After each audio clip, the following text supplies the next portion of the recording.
Hacking. What is hacking? Hacking is the gaining of access, wanted or unwanted, to a computer and viewing, copying, or creating data, leaving a trace without the intention of destroying data or maliciously harming the computer. Hacking is a broad term used to describe many complex activities wherein the end goal is typically to obtain access to a computer system servers, databases, or stored files. This access may be any combination of or desired or undesired and illegal or illegal. Hacker. A hacker is any person engaged in hacking, person who gains authorized or unauthorized access to a computer without the intention of causing damage.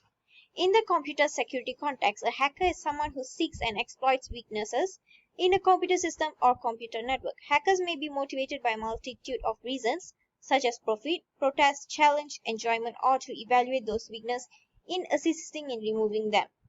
The subculture that has evolved around hackers is often referred to as the computer underground.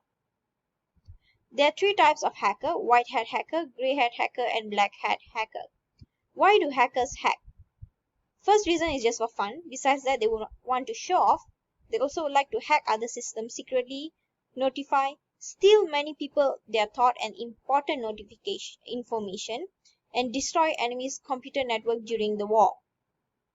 There are few types of hacking: website hacking, network hacking, ethical hacking, email hacking, password hacking, online banking hacking, computer hacking. Website hacking. Hacking a website means taking control from the website owner to a person who hacks the website. Network hacking. Network hacking is generally means gathering information about domain by using tools like telnet, NSLookup, ping, tracer, nested, etc. over the network. Ethical hacking is where a person hacks to find weaknesses in a system and then usually patches them. Email hacking is illicit access to an email account or email correspondence. Password hacking is basically password cracking, the process of recovering secret passwords from data that has been stored in or transmitted by computer system. Online banking hacking, unauthorized accessing bank accounts without knowing the password or without permission of account holder, is known as online banking hacking. Computer hacking is when files on your computer are viewed, created, or edited without your authorization. Robert Tappan Morris. Robert Tappan Morris was born in 18 November 1965. He's an American computer scientist and entrepreneur. He is known for creating the Morris worm in 1988, considered the first computer worm on the internet. Morris was prosecuted for releasing the worm and became the first person convicted under the new Computer Fraud and Abuse Act. He later joined the faculty in the Department of Electrical Engineering and Computer Science at the MIT, where he received tenure in 2006. Morris was born in 1965 to parents of Robert Morris and Anne Fallow Morris. The senior Morris was a computer scientist at Bell Labs who helped design Multics Unix and later became the chief scientist at the National Computer Security Center, a division of National Security Agency, NSA. He grew up in the Millington section of Long Hill Township, New Jersey, and graduated from Delbarton School in 1983. Morris attended Harvard University and later went on to graduate school at Cornell. During his first year there, he designed a computer worm that disrupted many computers on what was the fledgling internet. This landed him in court a year later. The Morris worm. Morris worm was developed in 1988 while he was a graduate student at Cornell University. He said it was designed to gauge the size of the internet.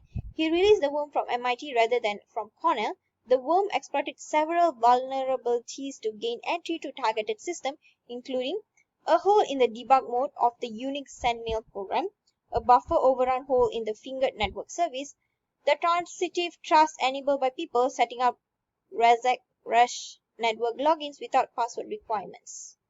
The worm was programmed to check each computer it found to determine if the infection was already present. However, Morris believed that some administrator might try to defeat his worm by instructing the computer to report a false positive.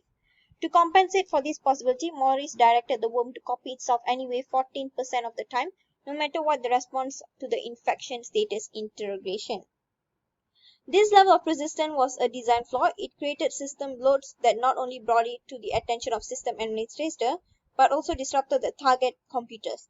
During the ensuing trial, it was estimated that the cost in potential loss in productivity caused by the worm and the efforts to remove it from the different system ranged from $200 to $53,000. In 1989, Morris was indicted for violating United States Code Title 18, the Computer Fraud and Abuse Act. He was the first person to be indicted under this act. In December 1990, he was sentenced to 3 years of probation, 400 hours of community service, and a fine of $10,050 plus the cost of his supervision.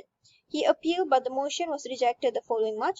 Mori's stated motive during this trial was to demonstrate the inadequacy of current security measures on computer networks by exploiting the security defects he had discovered. He completed his sentence as of 1994. Mori's principal research interest is computer network architecture, which includes work on distributed hash tables such as CORD and wireless mesh networks such as RoofNet. He is a longtime friend and a collaborator of Paul Graham. In addition to founding two companies together, Graham dedicated his book ANSI, Common Lisp to Morris and named the programming language that generates the online store's web page HTML. In his honor, Graham lists Morris as one of his personal heroes, saying, "He's never wrong." Thank you.